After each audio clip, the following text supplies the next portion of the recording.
And now, Chapter 29, The Ras Dance, Introduction. In the Srimad Bhagavatam, it is stated that the Ras Dance took place on the full moon night of the Sharat season. From the statement of previous chapters, it appears that the festival of Govardhan Puja was performed just after the dark moon night of the month of Kartik, and thereafter the ceremony of Bratra Dvitiya was performed. Then the wrath of Indra was exhibited in the shape of torrents of rain and hailstorm, and Lord Krishna held up Govardhan Hill for 7 days, until the 9th day of the moon. Thereafter, on the 10th day, the inhabitants of Vrindavan were talking amongst themselves about the wonderful activities of Krishna, and the next day, Ekadasi was observed by Nanda Maharaj. On the next day, Dvadashi, Nanda Maharaj went to take a bath in the Ganges and was arrested by the men of Varun. Then he was released by Lord Krishna. Then Nanda Maharaj, along with the cowherd men, was shown the spiritual sky.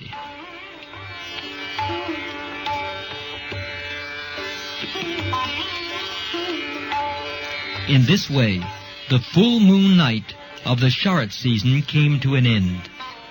The full moon night of Ashvin is called Sharat Purnima. It appears from the statement of Srimad Bhagavatam that Krishna had to wait another year for such a moon before enjoying the Ras dance with the gopis. At the age of 7 years, he lifted Govardhan Hill. Therefore, the Ras dance took place during his 8th year.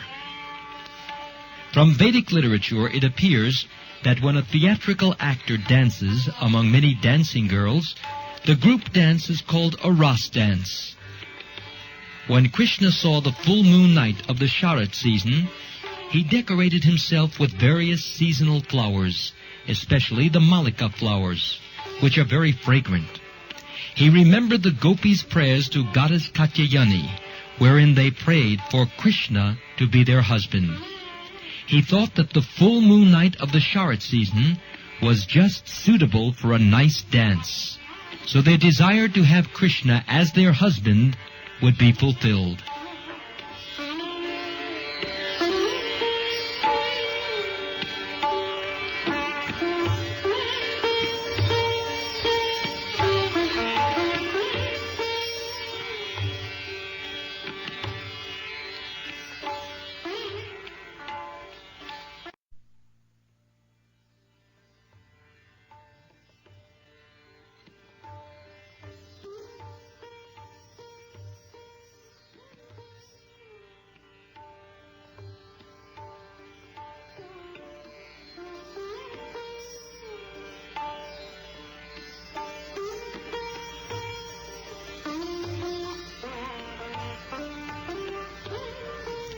The words used in this connection in the Srimad Bhagavatam are Bhagavan Api.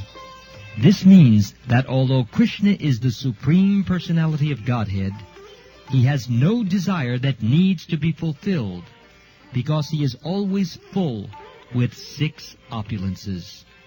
Yet he wanted to enjoy the company of the gopis. Bhagavan Api signifies that this is not like the ordinary dancing of young boys and girls. The specific words used in the Srimad Bhagavatam are Yogamayam Upashvitaha, which mean that this dancing with the gopis is on the platform of Yogamaya, not Mahamaya. The dancing of young boys and girls within the material world is in the kingdom of Mahamaya, or the external energy. The Ras dance of Krishna with the gopis is on the platform of Yogamaya. The difference between the platforms of Yogamaya and Mahamaya is compared in the Chaitanya Charitamrita to the difference between gold and iron. From the viewpoint of metallurgy, gold and iron are both metals, but the quality is completely different. Similarly, although the Ras dance and Lord Krishna's association with the gopis appear like ordinary mixing of young boys and girls, the quality is completely different. The difference is appreciated by great Vaishnavas because they can understand the difference between love of Krishna and lust.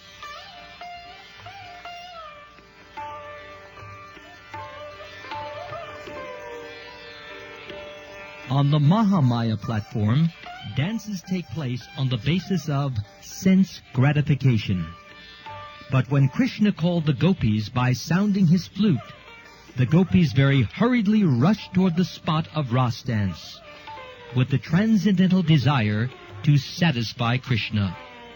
The author of Chaitanya Charitamrita, Krishnadas Kaviraj Goswami, has explained that lust means sense gratification, and love also means sense gratification, but for Krishna. In other words, when activities are enacted on the platform of personal sense gratification, they are called material activities. But when they are enacted for the satisfaction of Krishna, then they are spiritual activities. On any platform of activities, the principle of sense gratification is there. But on the spiritual platform, sense gratification is for the Supreme Personality of Godhead, Krishna, whereas on the material platform, it is for the performer. For example, on the material platform, when a servant serves a master, he is not trying to satisfy the senses of the master, but rather his own senses. The servant would not serve the master if the payment stopped. That means that the servant engages himself in the service of the master just to satisfy his senses. On the spiritual platform, the servitor of the Supreme Personality of Godhead serves Krishna without payment, and he continues his service in all conditions. That is the difference between Krishna consciousness and material consciousness.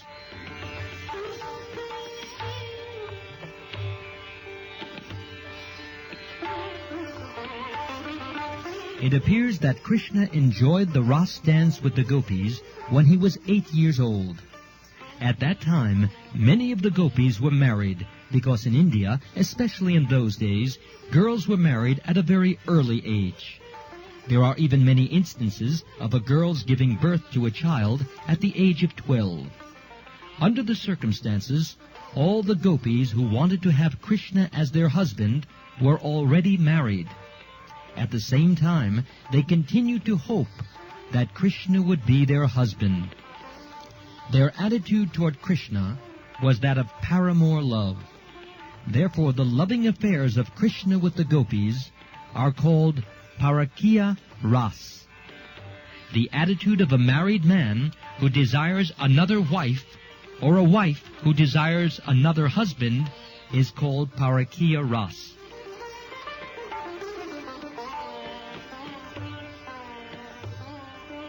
Actually, Krishna is the husband of everyone, because he is the supreme enjoyer. The gopis wanted Krishna to be their husband, but factually, there was no possibility of his marrying all the gopis. But because they had that natural tendency to accept Krishna as their supreme husband, the relationship between the gopis and Krishna is called Parakiya Rasa. This Parakiya Rasa is ever existent in Goloka Vrindavan in the spiritual sky, where there is no possibility of the inebriety which characterizes Parakiya Rasa in the material world. In the material world, Parakiya Rasa is abominable, whereas in the spiritual world, it is present in the super excellent relationship of Krishna and the gopis. There are many other relationships with Krishna: master and servant, friend and friend, parent and son, and lover and beloved.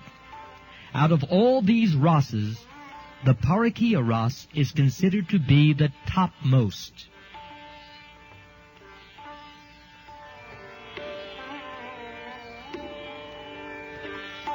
This material world is the perverted reflection of the spiritual world. It is just like the reflection of a tree on the bank of a reservoir of water. The topmost part of the tree is seen as the lowest part. Similarly, Parakiya Rasa, when pervertedly reflected in this material world, is abominable.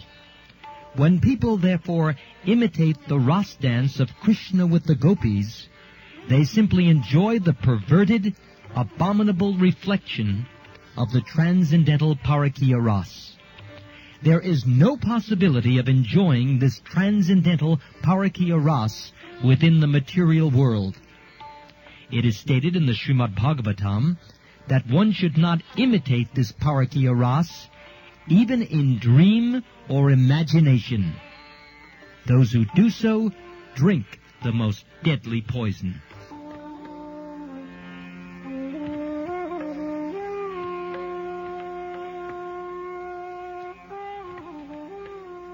When Krishna, the supreme enjoyer, desired to enjoy the company of the gopis on that full moon night of the Sharat season, exactly at that very moment, the moon, the Lord of the stars, appeared in the sky, displaying its most beautiful features. The full moon night of the Sharat season is the most beautiful night in the year. In India, there is a great monument called Taj Mahal in Agra, a city in the Uttar Pradesh province, and the tomb is made of first-class marble stone. During the night of the full moon of the Sharat season, many foreigners go to see the beautiful reflections of the moon on the tomb. Thus, this full moon night is celebrated even today for its beauty.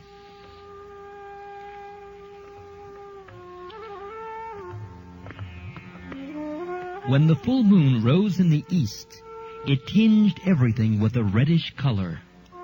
With the rising of the moon, the whole sky appeared smeared by red kumkum. When a husband, long separated from his wife, returns home, he decorates the face of his wife with red kumkum. This long-expected moonrise of the Sharat season was thus smearing the eastern sky. The appearance of the moon increased Krishna's desire to dance with the gopis. The forests were filled with fragrant flowers. The atmosphere was cooling and festive. When Lord Krishna began to blow his flute, the gopis, all over Vrindavan, became enchanted. Their attraction to the vibration of the flute increased 1,000 times due to the rising full moon, the red horizon, the calm and cool atmosphere, and the blossoming flowers. All these gopis were by nature very much attracted to Krishna's beauty, and when they heard the vibration of his flute, they became apparently lustful to satisfy the senses of Krishna.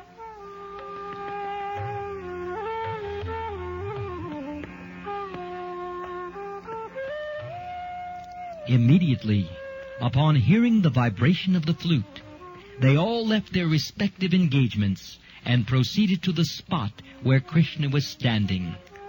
While they ran very swiftly, all their earrings swung back and forth. They all rushed toward the place known as Vamshivat. Some of them were engaged in milking cows, but they left their milking business half finished and immediately went to Krishna. One of them had just collected milk and put it in a milk pan on the oven to boil. But she did not care whether the milk overboiled and spilled. She immediately left to go see Krishna. Some of them were breastfeeding their small babies, and some were engaged in distributing food to the members of their families. But they left all such engagements and immediately rushed towards the spot where Krishna was playing his flute. Some were engaged in serving their husbands, and some were themselves engaged in eating, but caring neither to serve their husbands nor to eat, they immediately left. Some of them wanted to decorate their faces with cosmetic ointments and to dress themselves very nicely before going to Krishna. But unfortunately, they could not finish their cosmetic decorations nor put on their dresses in the right way, because of their anxiety to meet Krishna immediately. Their faces were decorated hurriedly and were haphazardly finished. Some even put the lower part of their dresses on the upper part of their bodies, and the upper part on the lower part.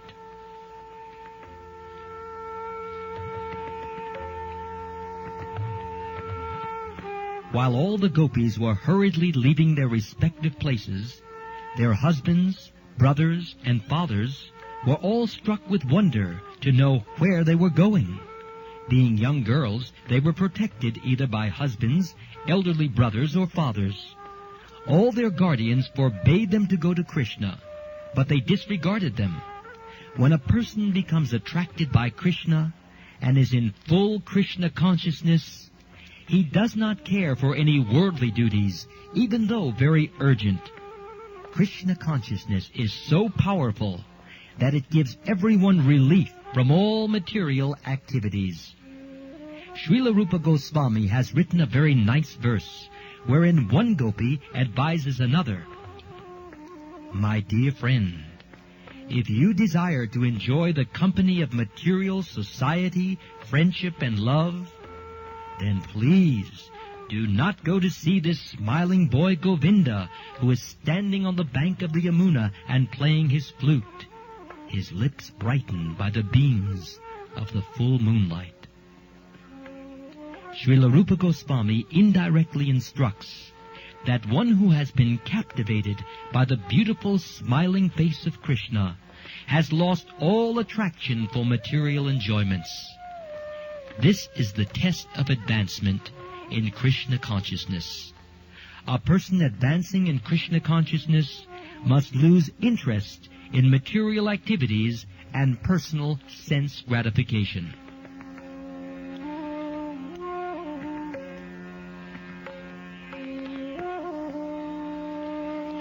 Some of the gopis were factually detained from going to Krishna by their husbands and were locked up by force within their rooms. Being unable to go to Krishna, they began to meditate upon his transcendental form by closing their eyes. They already had the form of Krishna within their minds.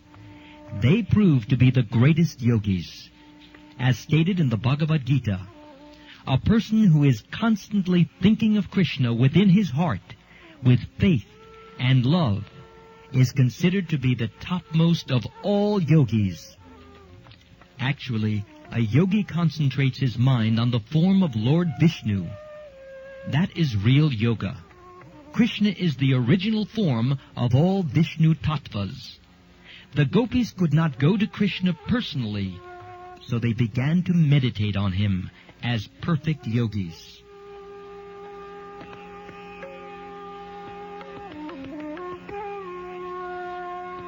In the conditioned stage of the living entities, there are two kinds of results of fruitive activities. The conditioned living entity who is constantly engaged in sinful activities has suffering as his result. And he who is engaged in pious activities has material enjoyment as a result. In either case, material suffering or material enjoyment, the enjoyer or sufferer is conditioned by material nature. The gopi associates of Krishna, who assemble in the place where Krishna is appearing, are from different groups. Most of the gopis are eternal companions of Krishna. As stated in the Brahma Samhita, Ananda Chinmaya Ras Patibhavitabi. In the spiritual world, the associates of Krishna, especially the gopis, are the manifestation of the pleasure potency of Lord Krishna. They are expansions of Srimati Radharani.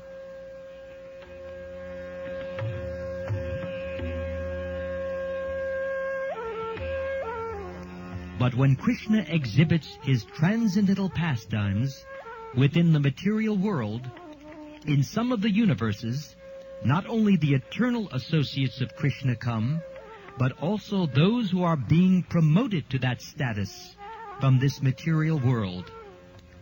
the gopis who joined Krishna's pastimes within this material world were coming from the status of ordinary human beings.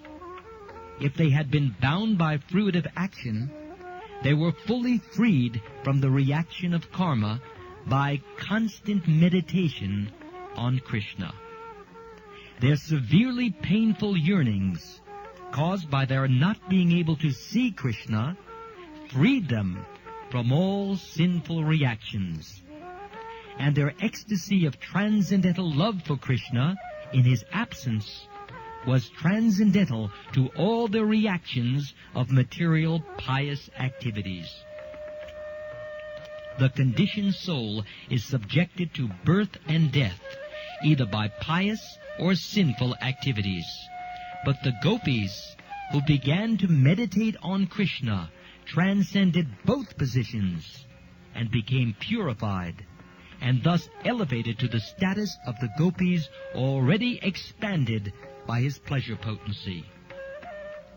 All the gopis who concentrated their minds on Krishna in the spirit of paramour love became fully uncontaminated from all fruitive reactions of material nature, and some of them immediately gave up their material bodies, developed under the three modes of material nature.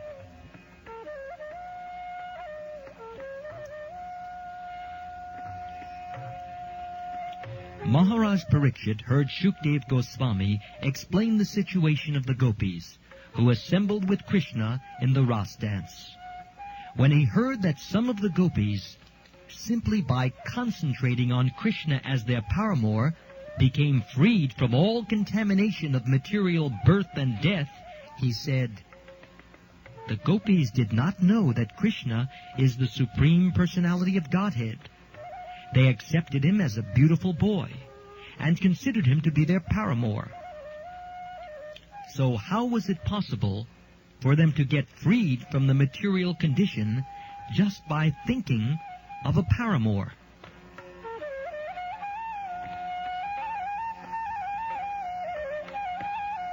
One should consider here that Krishna and ordinary living beings are qualitatively one. The ordinary living beings, being part and parcel of Krishna, are also Brahman, but Krishna is the supreme Para-Brahman. The question is, if it is possible for the devotee to get free from the material contaminated stage simply by thinking of Krishna, then why not others who are also thinking of someone? If one is thinking of a husband or son, or if anyone at all is thinking of another living entity, since all living entities are also Brahman, then why are they not all freed from the contaminated stage of material nature? This is a very intelligent question, because the atheists are always imitating Krishna. In these days of Kali Yuga, there are many rascals who think themselves to be as great as Krishna, and who cheat people into believing that thinking of them is as good as thinking of Lord Krishna. Pariksit Maharaj, apprehending the dangerous condition of blind followers of demoniac imitators, therefore asked this question, and fortunately it is recorded in the Srimad Bhagavatam to warn innocent people that thinking of an ordinary man and thinking of Krishna are not the same.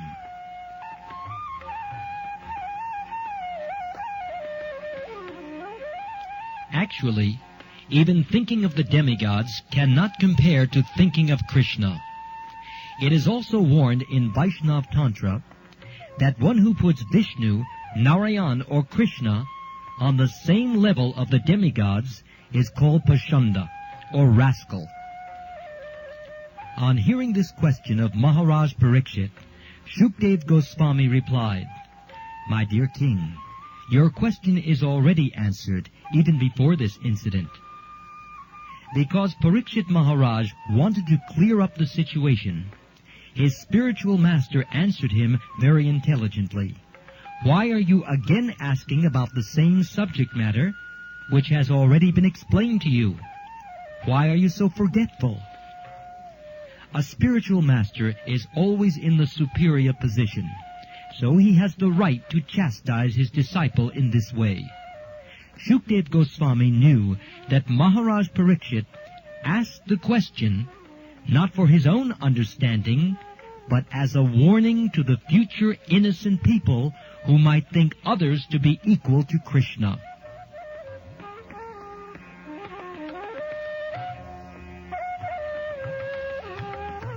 Shukdev Goswami then reminded Pariksit Maharaj about the salvation of Shishupal.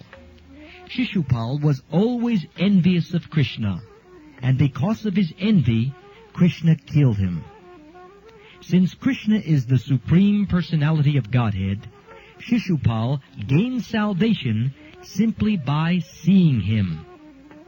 If an envious person can get salvation simply by concentrating his mind on Krishna, then what to speak of the gopis who are so dear to Krishna and always thinking of him in love? There must be some difference between the enemies and the friends. If Krishna's enemies could get freed from the material contamination and become one with the Supreme, then certainly his dear friends, like the gopis, are freed and with him.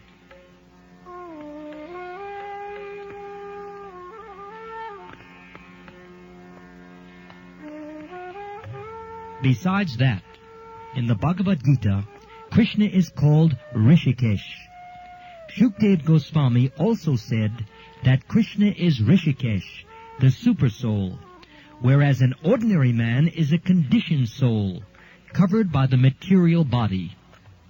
Krishna and Krishna's body are the same, because he is Rishikesh.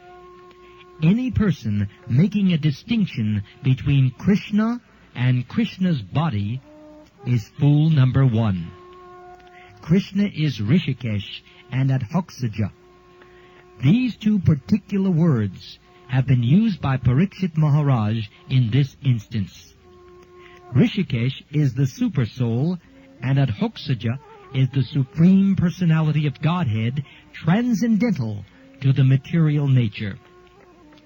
Just to show favor to the ordinary living entities, out of his causeless mercy, he appears as he is.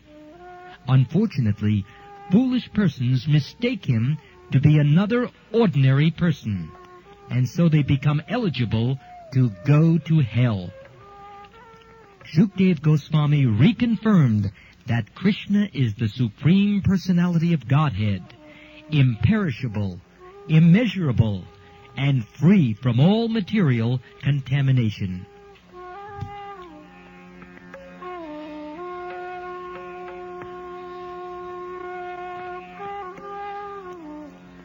Shukdev Goswami continued to inform Maharaj Pariksit that Krishna is not an ordinary person. He is the Supreme Personality of Godhead, full of all spiritual qualities. He appears in this material world out of his causeless mercy. And whenever he appears as he is, without change. This is also confirmed in the Bhagavad Gita. There the Lord says that he appears in his spiritual potency. He does not appear under the control of this material potency. The material potency is under his control. In the Bhagavad Gita it is stated that the material potency is working under his superintendence. It is also confirmed in the Brahma Samhita that the material potency, known as Durga, is acting just as a shadow which moves with the movement of the substance. The conclusion is that if one somehow or other becomes attached to Krishna or attracted to him, either because of his beauty, quality, opulence, fame, strength, renunciation, or knowledge, or even through lust, anger, or fear, or affection, or friendship, then one's salvation and freedom from material contamination are assured.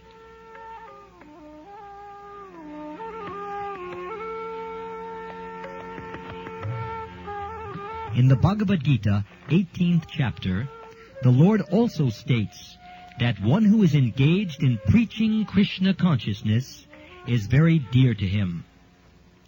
A preacher has to face many difficulties in his struggle to preach pure Krishna consciousness. Sometimes he has to suffer bodily injuries, and sometimes he has to meet death also. All this is taken as a great austerity on behalf of Krishna. Krishna, therefore, has said that such a preacher is very, very dear to him. If Krishna's enemies can expect salvation simply by concentrating their minds on him, then what to speak of persons who are so dear to Krishna? The conclusion should be that the salvation of those who are engaged in preaching Krishna consciousness in the world is guaranteed in all circumstances. But such preachers never care for salvation, because factually, one who is engaged in Krishna consciousness, devotional service, has already achieved salvation. Shukdev Goswami therefore assured King Pariksit that he should always rest assured that one attracted by Krishna attains liberation from material bondage, because Krishna is the transcendental master of all mystic power.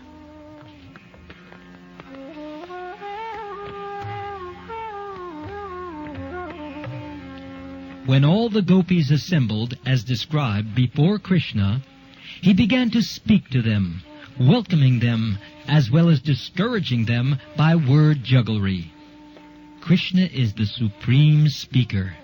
He is the speaker of the Bhagavad Gita. He can speak on the highest elevated subjects of philosophy, politics, economics, everything. And he also spoke before the gopis who were so dear to him.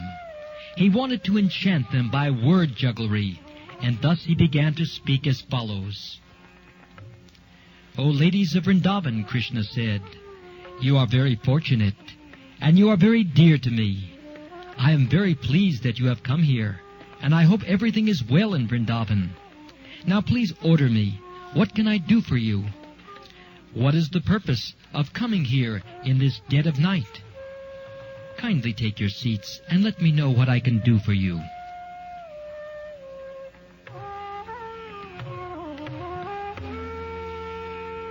The gopis had come to Krishna to enjoy his company, to dance with him, embrace him and kiss him. And when Krishna began to receive them very officially, showing all kinds of etiquette, they were surprised. He was treating them as ordinary society women. Therefore they began to smile amongst themselves, and they very eagerly listened to Krishna talk in that way. When he saw that they were smiling at him, he said, My dear friends, you must know now that it is the dead of night, and the forest is very dangerous. At this time, all the ferocious jungle animals, the tigers, bears, jackals, and wolves, they're prowling around in the forest. Therefore, it is very dangerous for you.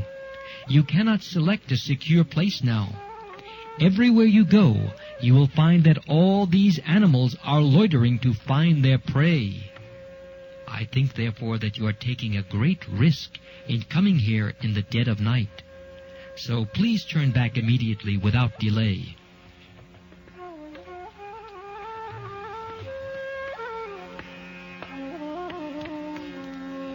When he saw that they continued to smile, he said, I very much appreciate your bodily features. All of you have nice, very thin waists. All of the gopis there were exquisitely beautiful. They are described by the word sumadhyama. The standard of beauty of a woman is said to be sumadhyama, when the middle portion of the body is slender. Krishna wanted to impress on them that they were not old enough to take care of themselves. Actually, they required protection. It was not very wise for them to come in the dead of night to Krishna. Krishna also indicated that he was young and that they were young girls. It does not look very well for young girls and boys to remain together in the dead of night." After hearing this advice, the Gopis did not seem very happy. Therefore Krishna began to stress the point in a different way. "My dear friends, I can understand that you have left your homes without the permission of your guardians. Therefore I think your mothers, your fathers, your elderly brothers, or even your sons, and what to speak of your husbands, must be very anxious to find you. As long as you are here, they must be searching in different places, and their minds must be very agitated. So don't tarry. Please go back and make them peaceful."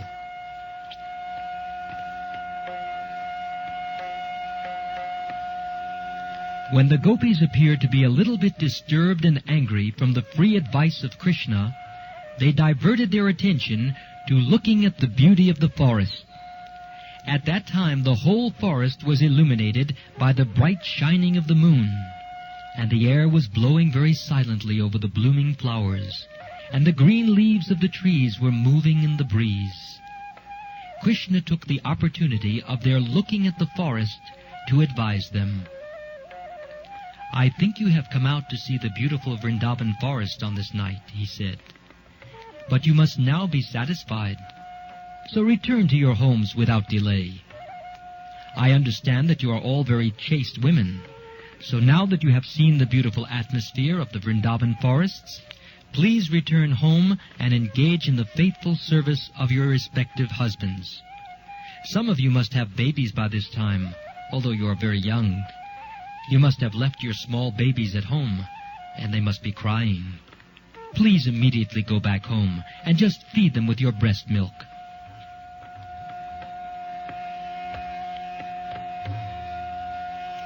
"I can also understand that you have very great affection for me, and out of that transcendental affection you have come here, hearing my playing on the flute.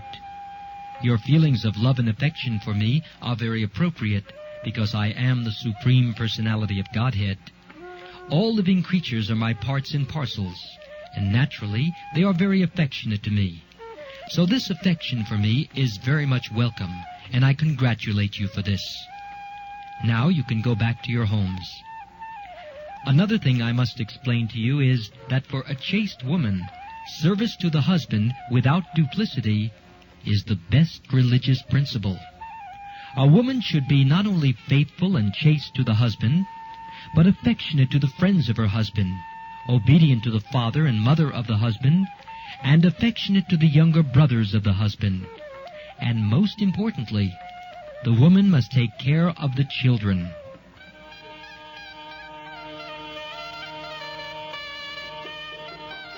In this way, Krishna explained the duty of a woman. He also stressed the point of serving the husband.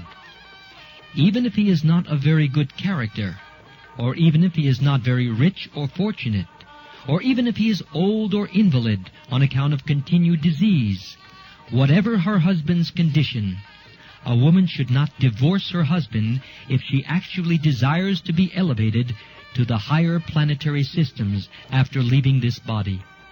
Besides that, it is considered abominable in society if a woman is unfaithful and goes searching for another man.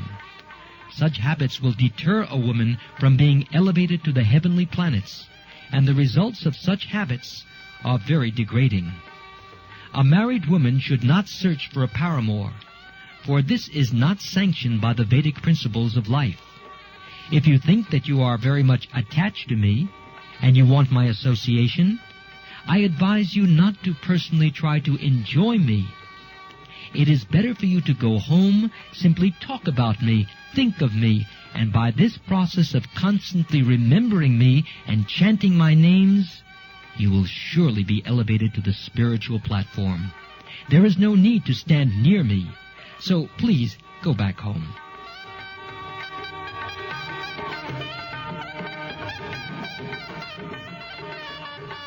The instruction given herein by the Supreme Personality of Godhead to the Gopis was not at all sarcastic. Such instructions should be taken very seriously by all honest women. The chastity of women is specifically stressed herein by the Supreme Personality of Godhead. Therefore, this principle should be followed by any serious woman who wants to be elevated to a higher status of life. Krishna is the center of all affection for all living creatures. When this affection is developed for Krishna, then one surpasses and transcends all Vedic injunctions. This was possible for the Gopis because they saw Krishna face to face. This is not possible for any women in the conditioned state. Unfortunately, by imitating the behavior of Krishna with the Gopis, sometimes a rascal takes the position of Krishna, following the philosophy of monism or oneness, and he very irresponsibly takes advantage of this Ras Leela to entice many innocent women and mislead them in the name of spiritual realization. As a warning, Lord Krishna has herein hinted that what was possible for the Gopis is not possible for ordinary women.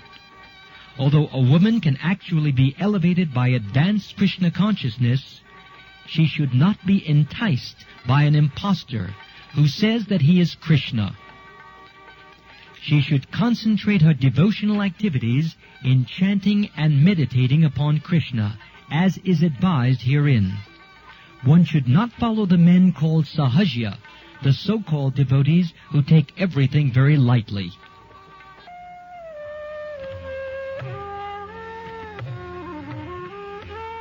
When Krishna spoke in such a discouraging way to the Gopis, they became very sad, for they thought that their desire to enjoy Ras dance with Krishna would be frustrated. Thus they became full of anxiety. Out of great sadness, the Gopis began to breathe very heavily. Instead of looking at Krishna face to face, they bowed their heads and looked to the ground, and they began to draw various types of curved lines on the ground with their toes. They were shedding heavy tears, and their cosmetic decorations were being washed from their faces. The water from their eyes mixed with the kumkum on their breasts and fell to the ground. They could not say anything to Krishna, but simply stood there silently. By their silence, they expressed that their hearts were grievously wounded.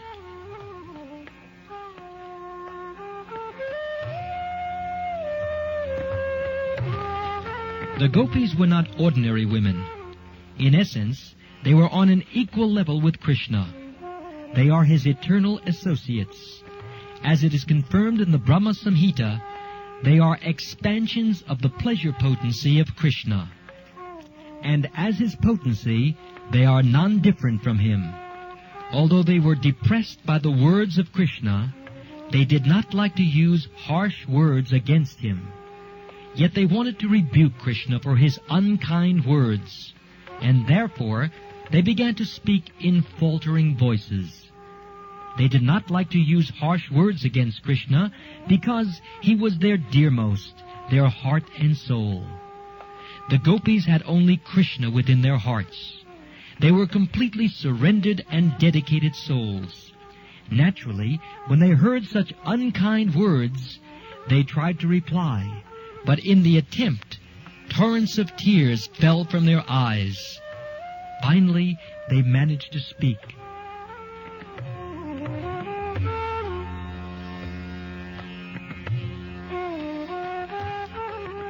Krishna, they said, you are very cruel. You should not talk like that.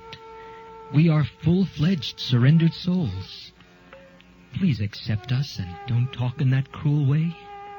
Of course, you are the Supreme Personality of Godhead and you can do whatever you like. But it is not worthy of your position to treat us in such a cruel way. We have come to you, leaving everything behind, just to take shelter of your lotus feet. We know that you are completely independent and can do whatever you like.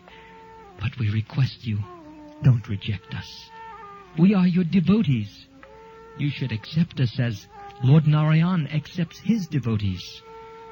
There are many devotees of Lord Narayan who worship him for salvation. and He awards them salvation.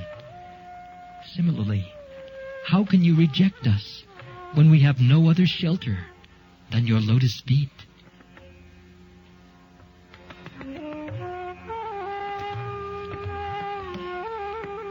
Oh dear Krishna, you are the supreme instructor. There is no doubt about it. Your instructions to women to be faithful to their husbands and merciful to their children, to take care of homely affairs, and to be obedient to the elderly members of the family, are surely just according to the tenets of the Shastras. But we know also that one may perfectly observe all these instructions of the Shastras by keeping oneself under the protection of your lotus feet. Our husbands, friends, family members, and children are all dear and pleasing to us only because of your presence, for you are the supersoul of all living creatures. Without your presence, one is worthless. When you leave the body immediately dies, and according to the injunction of the Shastras, a dead body must immediately be thrown in a river or burned. Therefore, ultimately, you are the dearmost personality in this world. By placing our faith and love in your personality, there is no chance of our being bereft of husband, friends, sons, or daughters. If a woman accepts you as the supreme husband, then she will never be bereft of her husband, as in the bodily concept of life. If we accept you as our ultimate husband, then there is no question of being separated, divorced, or widowed. You are the eternal husband, eternal son, eternal friend, and eternal master. And one who enters into a relationship with you is eternally happy. Since you are the teacher of all religious principles, your lotus feet first have to be worshipped.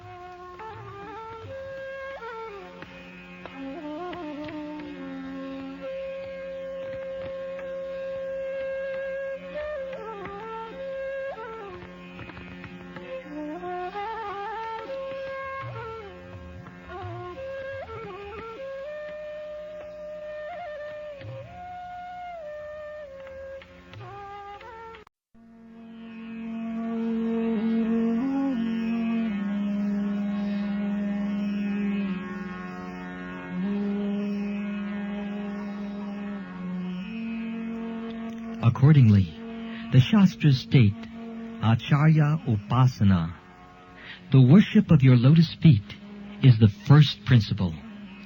Besides that, as stated in the Bhagavad Gita, you are the only enjoyer, you are the only proprietor, and you are the only friend. As such, we have come to you, leaving aside all so-called friends, society, and love, and now you have become our enjoyer.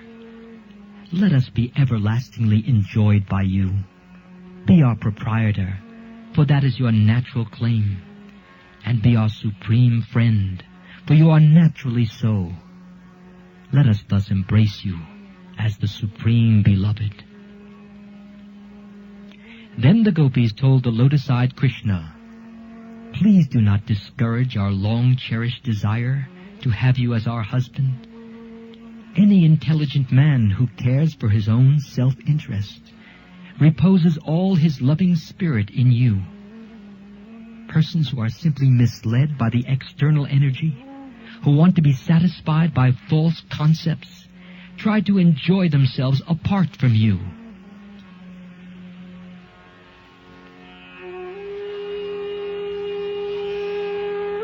The so-called husband, friend, son, daughter, or father and mother are all simply sources of material misery. No one is made happy in this material world by having a so-called father, mother, husband, son, daughter, and friend. Although the father and mother are expected to protect the children, there are many children who are suffering for want of food and shelter. There are many good physicians, but when a patient dies, no physician can revive him. There are many means of protection, but when one is doomed, none of the protective measures can help. And without your protection, the so-called sources of protection simply become sources of continued distress. We therefore appeal to you, dear Lord of all lords, please do not kill our long-cherished desires to have you as our supreme husband. Dear Krishna, as women, we are certainly satisfied when our hearts are engaged in the activities of family affairs. But our hearts have already been stolen by you. We can no longer engage them in family affairs. Besides that, you are asking us repeatedly to return home, and that is a very appropriate instruction, but unfortunately, we have been stunned here. Our legs have no power to move a step from your lotus feet. Therefore, even if at your request we return home, what shall we do there? We have lost all our ability to act without you. Instead of engaging our hearts in family affairs as women, we have now developed a different type of lust, which is continually blazing in our hearts. Now we request you, dear Krishna, to extinguish that fire with your beautiful smile and the transcendental vibration emanating from your lips. If you do not agree to do us this favor, we shall certainly be burned in the fire of separation. In that condition, we shall simply think of you and your beautiful features and give up our bodies immediately. In that way, we think it will be possible for us to reside at your lotus feet in the next life.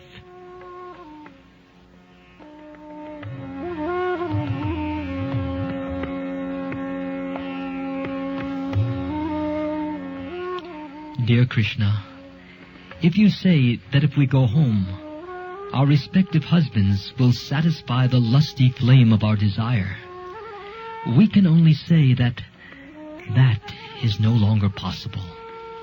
You have given us a chance to be enjoyed by you in the forest, and have touched our breasts once in the past, which we accepted as a blessing, as did the goddesses of fortune, who are enjoyed in the Vaikuntha Lokas by you. Since we have tasted this transcendental enjoyment, we are no longer interested in going to anyone but you for the satisfaction of our lust. Dear Krishna, the lotus feet of the goddess of fortune are always worshipped by the demigods, although she is always resting on your chest in the Vaikuntha planets. She underwent great austerity and penance to have some shelter at your lotus feet, which are always covered by tulsi leaves. Your lotus feet are the proper shelter of your servitors, and the goddess of fortune, instead of abiding on your chest, comes down and worships your lotus feet. We have now placed ourselves under the dust of your feet. Please do not reject us, for we are fully surrendered souls.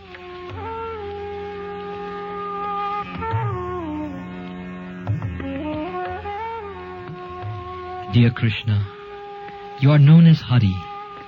You destroy all the miseries of all living entities, specifically of those who have left their homes and family attachment and have completely taken to you. We have left our homes with the hope that we shall completely devote and dedicate our lives to your service.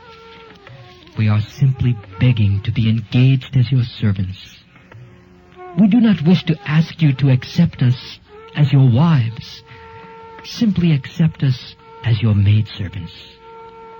Since you are the Supreme Personality of Godhead and like to enjoy the Parakiya Rasa and are famous as a transcendental woman hunter, we have come to satisfy your transcendental desires. We are also after our own satisfaction, for simply by looking at your smiling face, we have become very lusty. We have come before you decorated with all ornaments and dress. But until you embrace us, all our dresses and beautiful features remain incomplete.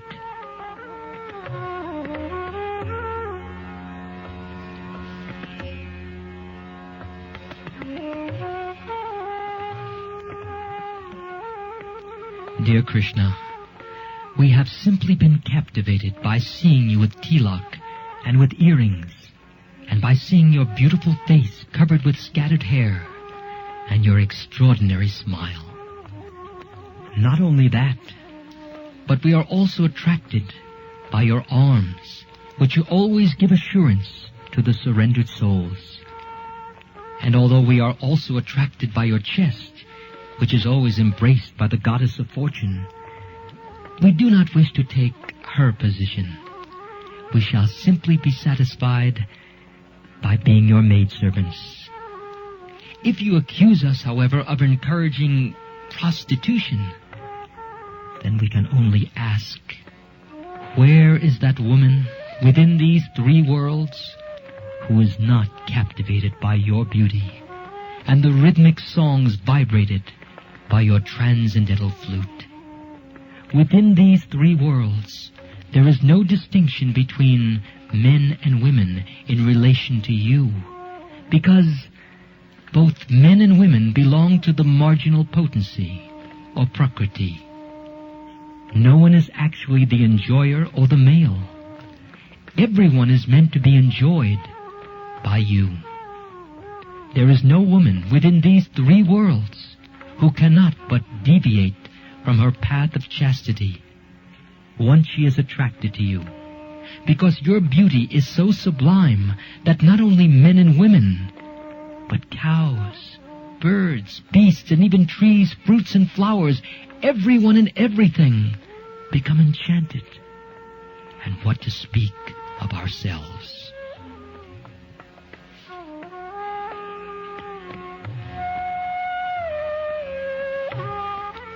It is, however, definitely decided that as Lord Vishnu is always protecting the demigods from the onslaught of demons, so you have also advented in Vrindavan just to give the residents protection from all kinds of distress. Oh, dear friend of the distressed, kindly place your hand on our burning breasts, as well as on our heads, because we have surrendered unto you as your eternal maidservants. If you think, however, that your lotus-like palms might be burned to ashes if placed on our burning breasts, let us assure you that your palms will feel pleasure instead of pain, as the lotus flower, although very delicate and soft, enjoys the scorching heat of the sun.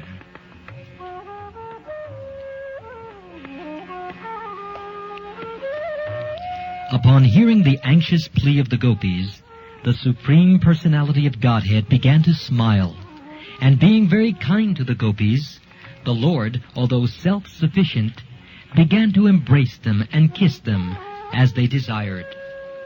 When Krishna, smiling, looked at the faces of the gopis, the beauty of their faces became 100 times enhanced. When he was enjoying them in their midst, he appeared just like the full moon, surrounded by millions of shining stars. Thus, the Supreme Personality of Godhead, surrounded by hundreds of gopis and decorated with a flower garland of many colors, began to wander within the Vrindavan forest, sometimes singing to himself and sometimes singing with the gopis. In this way, both the Lord and the gopis reached the cool, sandy bank of the Yamuna, where there were lilies and lotus flowers. In such a transcendental atmosphere, both the gopis and Krishna began to enjoy one another. While they were walking on the bank of the Yamuna, Krishna would sometimes put his arms around a gopi's head, breast, or waist, pinching one another and joking, and looking at one another, they enjoyed. When Krishna touched the bodies of the gopis, their lust to embrace him increased. They all enjoyed these pastimes. Thus the Gopis were blessed with all mercy by the Supreme Personality of Godhead, for they enjoyed his company without a tinge of mundane sex life.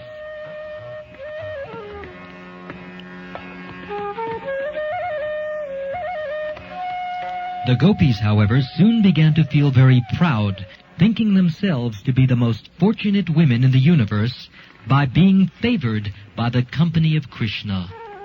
Lord Krishna, who is known as Keshava, could immediately understand their pride caused by their great fortune of enjoying him personally, and in order to show them his causeless mercy and to curb their false pride, he immediately disappeared from the scene, exhibiting his opulence of renunciation. The Supreme Personality of Godhead is always full with 6 kinds of opulences, and this is an instance of the opulence of renunciation. This renunciation confirms Krishna's total non-attachment. He is always self-sufficient and is not dependent on anything. This is the platform on which the transcendental pastimes are enacted. Thus ends the Bhaktivedanta purport of the 29th chapter of Krishna, the Ras Dance Introduction.